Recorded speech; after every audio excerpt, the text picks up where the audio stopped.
For once this ain't a Honkai Star Rail video. NIKKE is a game that's infamous for the characters that exist in it.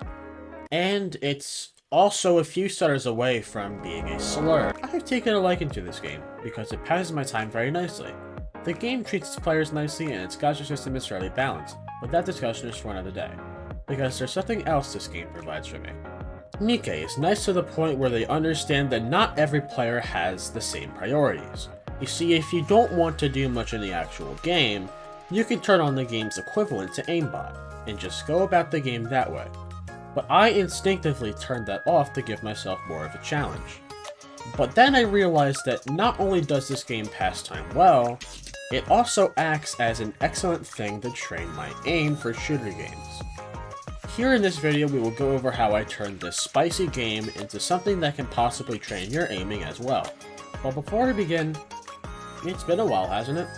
Sorry, but I was extremely inconvenienced and had little time to record this video.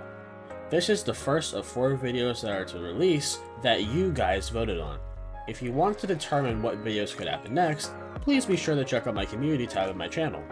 If you happen to enjoy, please be sure to like the video and subscribe for more content. Now let's begin.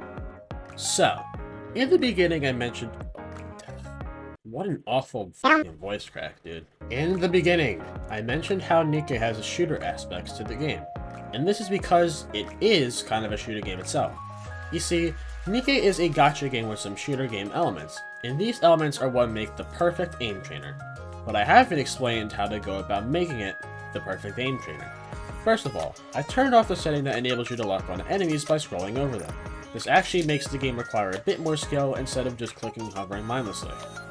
Not that that's the wrong way to play or anything. Second, I just make all of the settings to my liking so I can make my experience better. Now what are the benefits of this? Well, the game itself has a good story and engaging bosses, so while you're scrolling through the story and getting new units, you're also honing your aiming skills. Unlike something like Aim Labs, for me at least, it can keep me hooked and give me a good time improving my aim. If you're into some other shooter games, like I am, and if you're shit at those shooter games, like I am, you'll start to see some of the mistakes you're making, more visibly. And you can use NIKKE as a way of brushing up on those mistakes and fixing them. I used other shooter games as aim trainers, but this game in particular really helped me realize some of the mistakes I was making, and how I could fix them. All the while keeping me engaged and wanting to do so. Because come on, why would I want to shoot balloons when I can have big robotic ass cheeks in my face? Now I don't always do this. When I'm playing this on my phone or going through certain missions, I slap on auto because I don't want to sift through some repetitive stuff. Because this game isn't just an aim trainer, it's also a source of entertainment. So I can take a break and let the game play for me if I ever need to. Because come on, some things you just don't want to do yourself. But yeah, that was about it. I went through how I used this game as an aim trainer and how it helped me. So now it's up to you on whether you want to try it or not. If you enjoyed, please be sure to like the video and subscribe for more. Check out my community tab again to influence the creation of videos like this, and comment down below some suggestions on what I should do next. And with that, I will see you in the next one.